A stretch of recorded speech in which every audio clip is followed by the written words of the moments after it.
ಮಹಾದೇವಿ, ನೀನಾ? ನೀನ್ ಸತ್ತೋಗಿ ತುಂಬಾ ವರ್ಷ ಆಯ್ತಲ್ವಾ? ಸತ್ತೋಗಿರೋ ಮಹಾದೇವಿ ಮತ್ತೆ ಹೇಗ್ ವಾಪಸ್ ಬಂದ್ಲು ಅಂತ ಆಶ್ಚರ್ಯನಾ? ಕೋರಿಕೆ ತೀರ್ದೇ ಇರೋ ಆತ್ಮಗಳು ಪಂಚಭೂತಗಳಲ್ಲಿ ಲೀನ ಆಗಲ್ಲ. ಆ ಆತ್ಮ ಈ ಲೋಕದಲ್ಲೇ ತಿರುಗ್ತಾ ಇರತ್ತೆ. ನಾನು ಅಷ್ಟೇ. ಯಾಕೆಂದ್ರೆ ನನ್ನ ಆಸೆಗಳು ನೆರವೇರೋಕ್ಕೂ ಮುಂಚೆನೆ ನಿನ್ನ ಗಂಡ ಮತ್ತೆ ಭದ್ರಾವತಿ ಇಬ್ರು ಸೇರಿ ನನ್ನನ್ನು ಸಾಯಿಸಿದ್ರು. ಏನ್ ನೀನ್ ಹೇಳ್ತಾ ಇರೋದು? ನನ್ ಗಂಡನಾ? ಹೌದು, ನಿನ್ನ ಗಂಡನೇ. ನಾಗನಿಧಿ ಮೇಲಿನ ಹುಚ್ಚಿಗೆ ಮತ್ತೆ ಪೂರ್ವಜರ ಆಸೆ ನೆರವೇರಿಸಬೇಕು ಅನ್ನೋ ದುರಾಸೆಗೆ ನನ್ನ ಗಂಡನ್ನ ಸಾಯಿಸ್ಬಿಟ್ಟ. ಈಗ ನನ್ನ ಮಗಳನ್ನು ಕೂಡ ಸಾಯಿಸ್ಬೇಕು ಅಂತಿದ್ದಾನೆ. ನಿನ್ ಮಗಳು ಬದುಕಿದಾಳ? ಅವತ್ತೇ ನದಿಯಲ್ಲಿ ಮುಳುಗ್ ಹೋದ್ಲು ಅಂತ ಹೇಳಿದ್ರು. ಇಲ್ಲ, ನಮ್ಮ ನಾಗಮ್ಮ ತಾಯಿ ದಯೆಯಿಂದ ಇನ್ನೂ ಬದುಕಿದಾಳೆ. ಹೌದಾ? ಯಾರು ನಿನ್ ಮಗಳು? ಪುಣ್ಯ ಪುಣ್ಯ ಪುಣ್ಯ.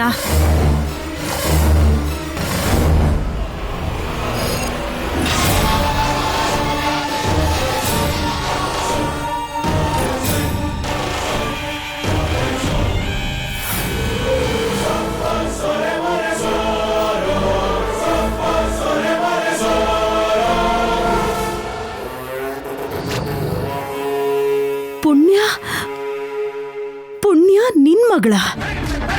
ಹೌದು, ನನ್ನ ರಕ್ತ ಹಂಚ್ಕೊಂಡು ಹುಟ್ಟಿರೋ ಮಗಳು. ನನ್ನ ಮಗಳಿಗೇನಾದ್ರೂ ತೊಂದರೆ ಆಯ್ತು ಅಂದ್ರೆ ನಿನ್ನ ಮಗನ ಸಾವನ್ನ ನೋಡ್ಬೇಕಾಗತ್ತೆ. ಬೇಡ, ನನ್ ಮಗನ್ನ ಏನು ಮಾಡ್ಬೇಡ. ಬೇಡ, ನನ್ ಗಂಡ ಮಾಡಿದ ತಪ್ಪಿಗೆ ನಾನ್ ಕ್ಷಮಾಪಣೆ ಕೇಳ್ತೀನಿ. ಪ್ರಯೋಜನ ಇಲ್ಲ ಅರವಿಂದ. ನಿನಗೆ ನಿನ್ನ ಮಗ ಜೀವಂತವಾಗಿರ್ಬೇಕು ಅಂದ್ರೆ ನೀನು ಪುಣ್ಯನ ಕಾಪಾಡ್ಕೋಬೇಕು. ಇಲ್ಲ ಅಂದ್ರೆ ಆವತ್ತಿಂದ ಇವತ್ತಿನವರೆಗೂ ನಿಮ್ಮ ವಂಶದವರು ನಾಗಗಳಿಗೆ, ನಾಗ ಜಾತಿಗೆ ಮಾಡಿರೋ ದ್ರೋಹಗಳು ಪಾಪ ಶಾಪವಾಗಿ ಬದಲಾಗಿ ನಿನ್ನ ಮಗನ ಕುತ್ತಿಗೆಗೆ ಯಮಪಾಶ ಆಗತ್ತೆ. ಇಲ್ಲ, ನಿನ್ ಮಗಳನ್ನ ನನ್ ಮಗಳ ತರ ನೋಡ್ಕೋತೀನಿ. ಅವಳಿಗೇನು ಆಗದೆ ಇರೋ ತರ ನಾನ್ ಕಾಪಾಡ್ತೀನಮ್ಮ. ನಿನ್ನ ಮಗ ಕ್ಷೇಮವಾಗಿರ್ಬೇಕು ಅಂದ್ರೆ, ಯಾವ ಗಂಡಾಂತರ ಇಲ್ದೆ 100 ವರ್ಷ ಚೆನ್ನಾಗಿ ಬದುಕಬೇಕು ಅಂದ್ರೆ ಒಂದೇ ಒಂದು ದಾರಿ ಇದೆ. ಏನದು? ಏನಂತ ಹೇಳಮ್ಮ. ರೀಂ ಸ್ವಾಹ.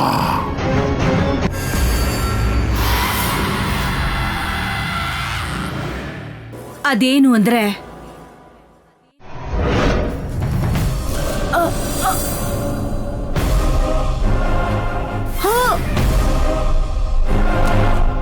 ಮಹಾದೇವಿ, ಮಹಾದೇವಿ, ಮಹಾದೇವಿ.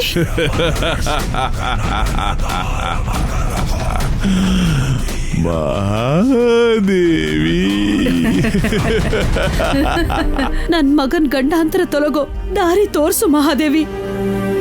ಅವನು ಇನ್ನೂ 100 ಕಾಲ ಬದುಕಬೇಕು ಮಹಾದೇವಿ. ಮಹಾದೇವಿ, ಆ ದಾರಿ ತೋರ್ಸು ಮಹಾದೇವಿ.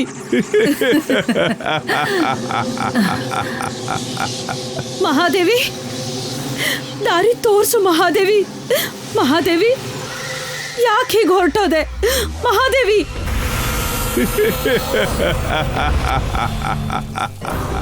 ಗರುಡ, ನಿನ್ನ ಭಕ್ತರು ಮಾಡಿರೋ ತಪ್ಪನ್ನೇ ನೀನು ಮಾಡಬೇಡ. ನನ್ನ ದಾರಿಗೆ ಅಡ್ಡ ಬರಬೇಡ. ಆ ನಾಗನಿಧಿಗೆ ನೀನ್ ಅಡ್ಡ ಬರಬೇಡ. ನನಗೀಗ ಬೇಕಾಗಿರೋದು ನಾಗನಿಧಿ ಅಲ್ಲ, ಪುಣ್ಯ. ಆ ಪುಣ್ಯ ನಿನಗೆ ನಾಗನಿಧಿಗಿಂತನೂ ಹೆಚ್ಚು ಅಂತ ನನಗೆ ಗೊತ್ತು ನಾಗಮ್ಮ. ಅದಕ್ಕೆ ನಿನ್ ಕೋಪಕ್ಕೆ ಅಡ್ಡ ಬಂದಿರೋದು ನಾನು. ನನ್ನ ಭಕ್ತನಿಗೆ ಬೆನ್ನೆಲುಬಾಗಿ ನಿಂತಿರೋದು. ನನ್ನನ್ನ ಮೀರಿ ನೀನು ಪುಣ್ಯನ ಕಾಪಾಡ್ಕೊಳಕ್ಕಾಗಲ್ಲ. ನನ್ನಿಂದ ನಿನ್ನ ಭಕ್ತರನ್ನ ನೀನು ಕಾಪಾಡ್ಕೊಳಕ್ಕಾಗಲ್ಲ. ಸದಾ ನಿನ್ನ ಸೋಲ್ಸೋ ಅಂತ ನನ್ ಮುಂದೆನೆ ನಿನ್ನ ಅಹಂಕಾರ ತೋರಿಸ್ತಾ ಇದೀಯ ನಾಗಮ್ಮ. ಇದು ಅಹಂಕಾರ ಅಲ್ಲ ಗರುಡ, ಗರ್ಭಶೋಕ. ಪುಣ್ಯ ನನ್ನ ಮಗಳು. ಅವಳಿಗೇನಾದ್ರೂ ಅಪಾಯ ಆದ್ರೆ ಈ ತಾಯಿ ಕೋಪಕ್ಕೆ ನೀನು ಆಹುತಿ ಆಗೋದು ಯಾರು ತಪ್ಸಕ್ಕಾಗಲ್ಲ. ನೀನ್ ಹೀಗೆ ಅಹಂಕಾರದಿಂದ, ಅಜ್ಞಾನದಿಂದ ನಿನ್ ಹಠನ ನೀನು ಬಿಡದೇ ಇದ್ರೆ ಈ ಗರುಡ ಶಕ್ತಿ ಏನು ಅಂತ ನಿನಗೆ ತೋರಿಸ್ಬೇಕಾಗತ್ತೆ ನಾಗಮ್ಮ. ಆ ನಾಗನಿಧಿ ನಿಂದಲ್ಲ, ನಮ್ದು. ಆದ್ರೆ ಆ ನಿಧಿ ಸಂಕಲ್ಪ ನಮ್ದು. ನಮ್ಮ ಆಜ್ಞೆ ಇಲ್ದೆ ನಿನ್ನ ಭಕ್ತರೇ ಅಲ್ಲ, ನೀನು ಕೂಡ ಆ ನಿಧಿಯನ್ನ ಮುಟ್ಟೋಕ್ಕಾಗಲ್ಲ. ನಾವು ದೃಷ್ಟಿ ಇಟ್ರೆ ಆ ನಿಧಿನ ನೀವು ಕಾಪಾಡ್ಕೊಳಕ್ಕಾಗಲ್ಲ. ಮತ್ತೊಂದ್ಸಲ ಎಚ್ಚರಿಸ್ತಾ ಇದ್ದೀನಿ, ಆ ನಿಧಿ ರಕ್ಷಣೆ ನಮ್ದು. ಹೋಗೋ.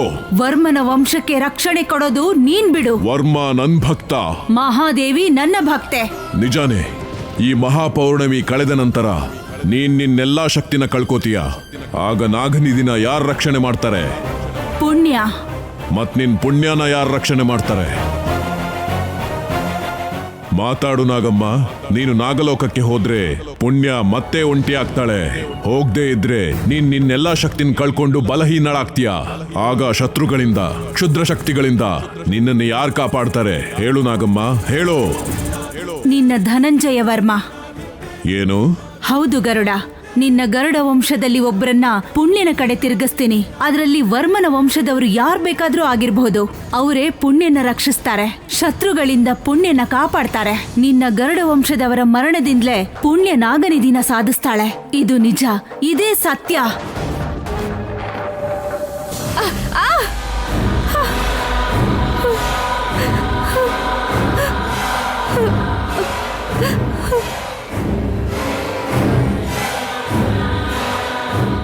ಪುಣ್ಯ, ನನ್ ತಂಗಿಗೆ ಹಠ ಜಾಸ್ತಿ. ಅವಳು ಅನ್ಕೊಂಡಿದ್ದು ನಡೀಲಿಲ್ಲ ಅಂದ್ರೆ ಅವಳ ಪ್ರಾಣನ ಅವಳೇ ತೆಗಿತಾಳೆ. ಆದ್ರೆ ನಾನ್ ಹಾಗಲ್ಲ. ಒಂದ್ಸಲ ಮಾತು ಕೊಟ್ರೆ ಪ್ರಾಣ ಕೊಟ್ಟಾದ್ರೂ ಸರಿ. ಸಾಕು, ನಿಲ್ಸಿ. ಮಾತಾಡಿದ್ ಸಾಕು. ಕೇಳಿಸ್ಕೊಳ್ಳೋ ಆಸಕ್ತಿ ನನಗಿಲ್ಲ. ನಿಮಗೇನ್ ಬೇಕು ಅಂತ ಹೇಳಿ. ನಾಗನಿಧಿ.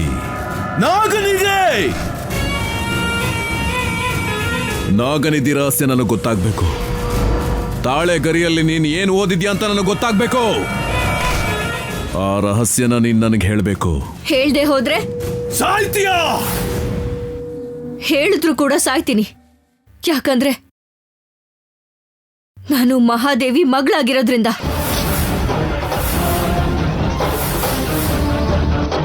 ನೀವು ನಿಮ್ ಶತ್ರುಗಳನ್ನ ಉಳಿಸೋದಿಲ್ವಲ್ಲ, ಅದಕ್ಕೂ ಮಿಗಿಲಾಗಿ ನಾಗನಿಧಿ ರಹಸ್ಯನ ನಾನ್ ಬೇರೆಯವ್ರಿಗೆ ಹೇಳೋ ಹಾಗೂ ಇಲ್ಲ. ನಿನ್ನ ಇಷ್ಟೊಳ್ಳೆ ಜ್ಞಾನಕ್ಕೆ ನಾನು ಅಭಿನಂದಿಸದೇ ಇರಕ್ಕಾಗಲ್ಲ ಪುಣ್ಯ. ಹಾಗೆ ನಿನ್ ಭವಿಷ್ಯನ ನೀನ್ ತಿಳ್ಕೊಂಡಿದ್ದಕ್ಕೆ ನೋವಾಗ್ತಿದೆ ನನಗೆ. ಆದ್ರೆ ಇಲ್ಲೊಂದು ಸಣ್ಣ ಬದಲಾವಣೆ. ನಿಧಿ ರಹಸ್ಯನ ಹೇಳಿದ್ರೆ ನನ್ನ ಶತ್ರು ಮಗಳಾಗಿದ್ರೂ ನಿನ್ನನ್ನ ಜೀವಂತವಾಗಿ ಬಿಟ್ಬಿಡ್ತೀನಿ. ಹೇಳು. ಹೇಳಲ್ಲ. ಇನ್ನೊಂದ್ಸಲ ಕೇಳಿದ್ರೆ ಹೇಳಲ್ಲ ಅನ್ನೋ ಮಾತು ಹೇಳಲ್ಲ.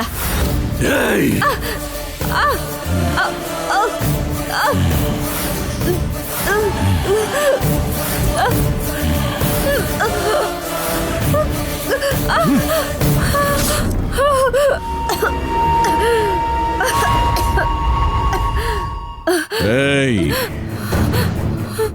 ನಾಗನಿಧಿ ರಹಸ್ಯ ನಿನಗ್ ಮಾತ್ರ ಗೊತ್ತು.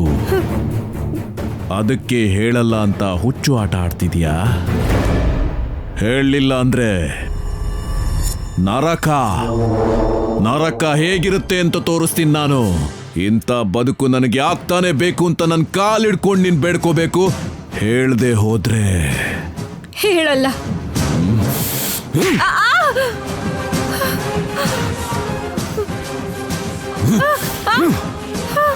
ನೋಡು, ಗೋಡೆ ಮೇಲಿರೋ ಫೋಟೋಗಳನ್ನ ನೋಡು, ನನ್ನ ವಂಶಸ್ಥರನ್ನ ನೋಡು. ಅವರಲ್ಲಿ ಯಾರು 50 ವರ್ಷದ ಮೇಲೆ ಬದುಕಲೇ ಇಲ್ಲ. ಅವರ ಕುಟುಂಬದಲ್ಲಿ ಯಾರು ಸಂತೋಷವಾಗಿರಲೇ ಇಲ್ಲ. ಅದಕ್ಕೆ ಕಾರಣ ಏನು ಅಂತ ಗೊತ್ತಾ? ನಾಗನಿಧಿ. ನಾಗನಿಧಿ ಪಡ್ಕೊಳ್ಳೋದಕ್ಕೋಸ್ಕರ ನನ್ನ ವಂಶಸ್ಥರು ಎಲ್ಲರೂ ಪ್ರಾಣ ತ್ಯಾಗ ಮಾಡಿದ್ದಾರೆ. ಆದ್ರೆ ನಾನು ಹಾಗೆ ಮಾಡಲ್ಲ. ನಾಗನಿಧಿ ಪಡ್ಕೊಳ್ಳೋವರೆಗೂ ನಾನು ನಿದ್ರೆನೇ ಮಾಡಲ್ಲ. ಅದನ್ನ ತ್ಯಾಗ ಅನ್ನಲ್ಲ, ಸ್ವಾರ್ಥ ಅಂತಾರೆ. ಅಂತ ಸ್ವಾರ್ಥಿಗಳಾಗೆ ಅವರು ಸತ್ತಿರೋದು. ಮುಚ್ಚಬಾಯ್. ಸ್ವಾರ್ಥ ನಿಮ್ದು. ನಾಗನಿಧಿ ಏನಾದ್ರೂ ನಿಮ್ಮ ಅಪ್ಪನ ಸೊತ್ತ? ಮತ್ತೆ ನಿಮ್ ಸ್ವತ್ತ? ಅದು ನನ್ ನಾಗಮನ್ ಸ್ವತ್ತು. ಅದನ್ನ ನಿನ್ನಂತ ನೀಚರಿಗೆ ಸಿಗೋದಕ್ಕೆ ನಾನು ಬಿಡಲ್ಲ.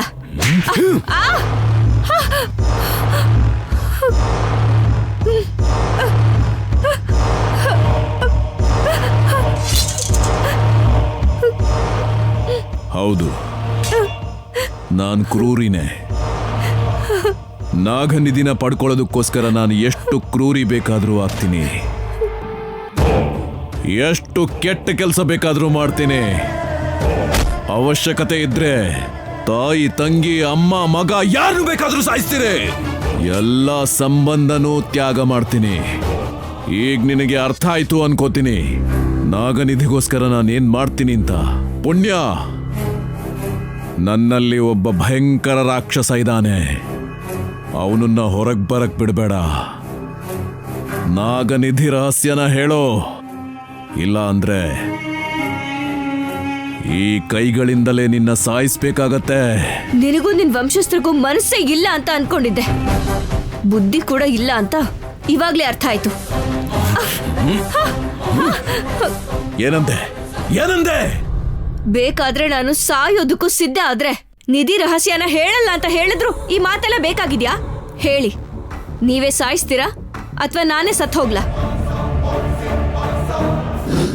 ಸಾವಿಗೆ ಭಯ ಪಡೋರ್ಗೆ ಭಯ ಪಡಿಸ್ಬೋದು, ಸತ್ರು ಪರವಾಗಿಲ್ಲ ಅಂತ ಬಾಯಿ ಬಿಡದೆ ಇರೋ ನಿನ್ನಂತವ್ರನ್ನ ಬಾಯಿ ಬಿಡ್ಸಕ್ಕಾಗಲ್ಲ. ಆದ್ರೆ ನಾನ್ ಬಿಟ್ಬಿಡ್ತೀನಿ ಅಂತ ಅನ್ಕೊಂಡಿದ್ಯಾ? ನಿನ್ನಿಂದ ಸತ್ಯ ಹೇಗ್ ಬಾಯಿ ಬಿಡಿಸ್ಬೇಕು ಅಂತ ನನಗ್ ಚೆನ್ನಾಗ್ ಗೊತ್ತು.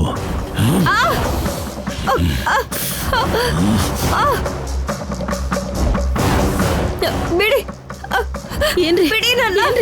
ಏನ್ರಿ ಇದು? ಏನ್ ಮಾಡ್ತಿದ್ದೀರಾ? ನಿಧಿಗೋಸ್ಕರ ಪುಣ್ಯನ ಸಾಯಿಸ್ತಿದ್ದೀರಾ? ವರ್ಮ, ಬಿಡೋ. ಬೇಡ, ನನ್ ಮಾತ್ ಕೇಳಿ ತನಕ ಮಾಡಿದ ಪಾಪ ಸಾಕು. ಪುಣ್ಯನ ಸಾಯಿಸಿ ಇನ್ನೊಂದ್ ಪಾಪ ಸುತ್ಕೋಬೇಡಿ. ಇವಳನ್ನ ಕಾಪಾಡೋದಕ್ಕೆ ಇವಳೇ ನಿನ್ ಸಂಬಂಧಿಗಳ. ನಿಧಿ ಬಗ್ಗೆ ಇವಳು ಏನು ಬಾಯಿ ಬಿಡ್ತಾ ಇಲ್ಲ. ನಿನಗೆ ಅಷ್ಟೊಂದು ಪ್ರೀತಿ ಇವಳ ಮೇಲಿದ್ರೆ ನೀನೇ ಬಾಯಿ ಬಿಡಿಸೋ. ಪುಣ್ಯ, ಆ ನಿಧಿ ರಹಸ್ಯನ ಹೇಳು ಪುಣ್ಯ, ಇಲ್ಲ ಅಂದ್ರೆ ನೀನ್ ಮಾತಾಡ್ಬೇಡ. ಪುಣ್ಯ, ನೀನೊಬ್ಬ ದ್ರೋಹಿ. ನಿಮ್ಮಪ್ಪನ್ ಥರಾನೇ ನೀನು ಕೂಡ ಒಬ್ಬ ಸ್ವಾರ್ಥಿ.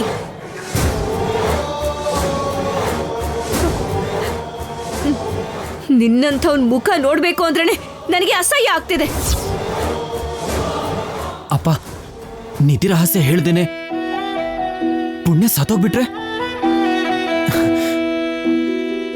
ತಲಾಂತರದಿಂದ ಪಡ್ಕೋಬೇಕು ಅಂತಿರೋ ಆ ನಾಗನಿಧಿ ನಮಗೆ ಹೇಗ್ ಸಿಗುತ್ತೆ ಅಪ್ಪ? ನಾನು ಪುಣ್ಯನ ಕಾಪಾಡ್ಕೋಬೇಕು ಅಂತ ಅನ್ಕೊಂತಿರೋದು ಅವಳ ಮೇಲಿರೋ ಪ್ರೀತಿಗೋಸ್ಕರ ಅಲ್ಲಪ್ಪ, ಆ ನಾಗನಿಧಿನ ನಿಮ್ ಕೈಗೆ ಒಪ್ಸಕ್ಕೋಸ್ಕರ. ನಿಮ್ಮಪ್ಪನೇ ಎಷ್ಟೋ ವಾಸಿ, ಆಯುಧದಲ್ಲಿ ಸಾಯಿಸ್ಬೇಕು ಅಂತಿದ್ದಾರೆ. ಆದ್ರೆ ನೀನು ಪ್ರೀತಿಯನ್ನು ಹೆಸರು ಹೇಳಿ ಮೋಸ ಮಾಡಬೇಕು ಅಂತ ನೋಡ್ತಿದ್ಯಾ? ನೀ ತೋರಿಸ್ತಾ ಇರೋ ಪ್ರೀತಿ ಹಿಂದೆ ಅಭಿಮಾನ ಇದೆ ಅನ್ಕೊಂಡಿದ್ದೆ, ಆದ್ರೆ ದ್ರೋಹ ಇದೆ ಅಂತ ಊಹೆ ಕೂಡ ಮಾಡಿರ್ಲಿಲ್ಲ. ಮೊದ್ಲು ಇಲ್ಲಿಂದ ಹೊರಟು ಹೋಗು. ಸಖತ್ತಾಗಿ ಹೇಳ್ದೆ ಕಣೆ ಪುಣ್ಯ. ಈ ವಿಷಯದಲ್ಲಿ ನಿನಗ್ ಸೆಲ್ಯೂಟ್ ಹೊಡಿಬೇಕು.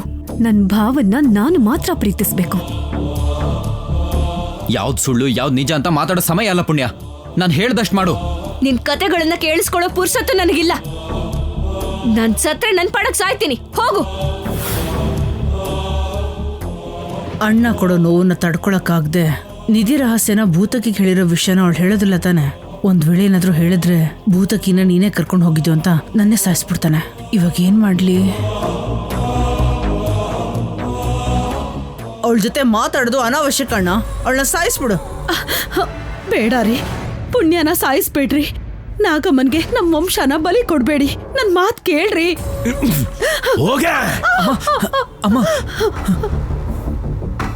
ತುಂಬಾ ಯೋಚನೆ ಮಾಡ್ಬೇಡ ಅಣ್ಣ. ಅವಳು ನಮ್ಮೆಲ್ಲಾರನ್ನು ಸಾಯಿಸ್ಬೇಕು ಅಂತ ಬೇಟೆ ಆಡೋ ಹುಲಿ ತರ ಕಾಯ್ತಾ ಇದ್ದಾಳೆ. ಇವಳು ನಮ್ಮೆಲ್ಲಾರ ಪ್ರಾಣ ತೆಗಿಯೋ ಮುಂಚೆ ಇವಳು ಪ್ರಾಣ ತೆಗೆದು ಬಿಡು. ಭದ್ರಾ, ಸಾಯಿಸಿದ್ರೆ ಸುಲಭವಾಗಿ ಸತ್ತೋಗ್ತಾಳೆ. ಸಾಯೋ ಮೊದಲು ಅವಳಿಗೆ ನರಕ ಏನು ಅಂತ ತೋರಿಸ್ಬೇಕು. ತೋರಿಸ್ತೀನಿ. ಆ ನರಕನ ತಡ್ಕೊಳಕ್ಕಾಗ್ದೆ ನಾಗನಿಧಿ ರಹಸ್ಯನ ಅವಳೇ ಹೇಳ್ಬೇಕು. ಹೇಳ್ತಾಳೆ.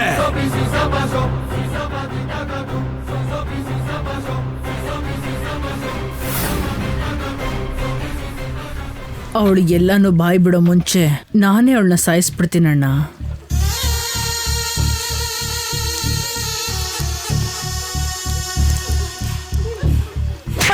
ಪುಣ್ಯ ಪುಣ್ಯ ಅಯ್ಯೋ ಬಿಡೋ ಬಿಡೋ. ನೀನ್ ಅಡ್ಡ ಬರ್ಬೇಡ. ನಿಧಿ ವಿಷಯಕ್ಕೆ ಅಡ್ಡ ಬಂದ್ರೆ ಯಾರನ್ನೂ ಬಿಡಲ್ಲ. ವರ್ಮ ಬೇಡ್ವೋ. ಆಗ್ಲೇ ಅಮ್ಮ ಅಂತಿದೆಯಲ್ಲೇ. ಅಯ್ಯೋ ಅಮ್ಮ.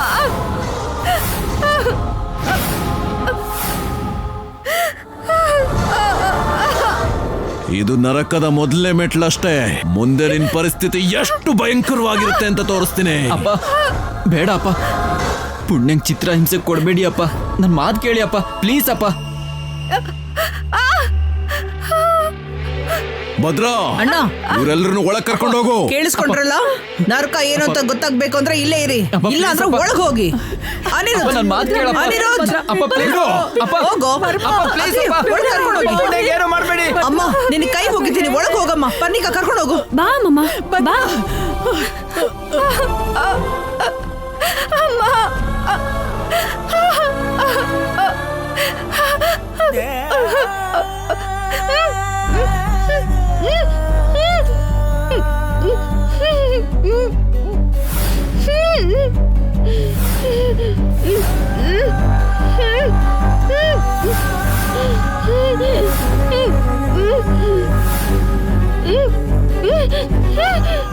ಉಸಿರಾಡಕ್ಕಾಗದೆ ಇದ್ರೆ ಎಷ್ಟು ಕಷ್ಟ ಆಗುತ್ತೆ ಅಂತ ಅರ್ಥ ಆಗ್ತಿದ್ಯಾ?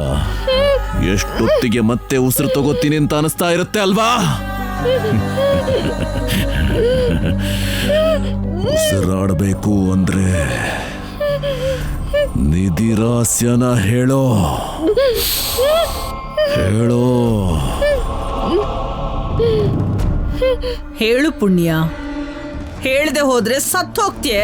ಹೇಳು.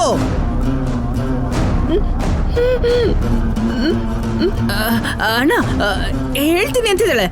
ಬಿಟ್ಬಿಡೋಣ, ಬಿಟ್ಬಿಡು, ಅವ್ನು ಬಿಟ್ಬಿಡು, ಇಲ್ಲಾಂದ್ರೆ ಸತ್ತೋಗ್ತಾಳೆ. ಬಿಟ್ಬಿಡು. ಹಾಗಾದ್ರೆ ನೀನ್ ಹೋಗು ಭದ್ರಾ.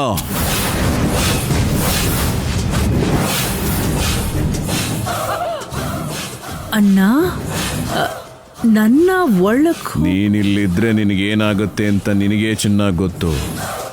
ಇವಳು ಬಾಯಿ ಬಿಡ್ಸೋದು ಎಷ್ಟು ಕಷ್ಟ ಅಂತ ನನಗೆ ಗೊತ್ತು. ಇಲ್ಲಿಂದ ಹೋದ್ರೆ ನಿನಗೆ ಒಳ್ಳೇದು. ಹೋಗು ಹೋಗೋ.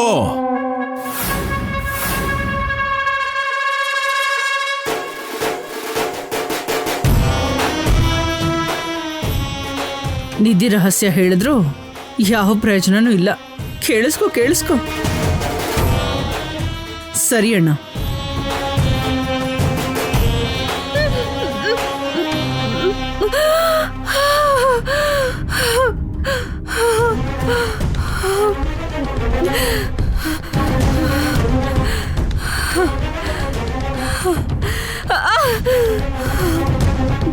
ನರಕ ಹೇಗಿರುತ್ತೆ ಅಂತ ನೋಡಿದ್ಯಲ್ಲ.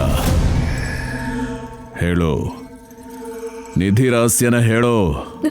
ಹೇಳು. ಹೇಳ್ತೀನಿ ಹೇಳ್ತೀನಿ.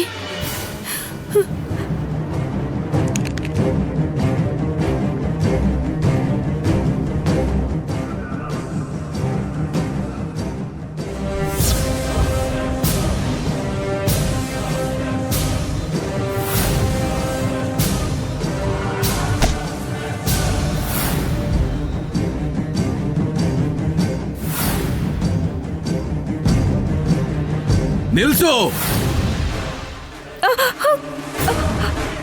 ನಿಧಿ ರಹಸ್ಯನ ಹೇಳು ಅಂದ್ರೆ ಏನೇನೋ ಶಬ್ದ ಮಾಡ್ತಿದ್ಯಾ? ಯಾಕೆ ಹೇಳ್ತೀಯೋ ಇಲ್ಲೋ? ಶಬ್ದ ಮಾಡ್ಲಿಲ್ಲ ಯಜಮಾನ್ರೆ, ನಿಧಿ ರಹಸ್ಯನೇ ಹೇಳಿದ್ದು. ನಿನ್ನೆ ಸುಳ್ಳು ಈ ಹುಚ್ಚು ನಾಟಕನ ಕೇಳೋದಿಕ್ಕೆ ನಾನ್ ನಾಗಮ್ಮ ಅನ್ಕೊಂಡೀಯಾ? ಧನಂಜಯ ವರ್ಮ, ಹೇಳೋ ಹೇಳೋ.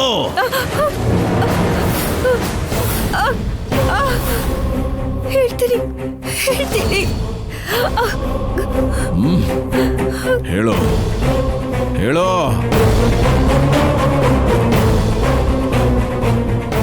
ಸರಿ.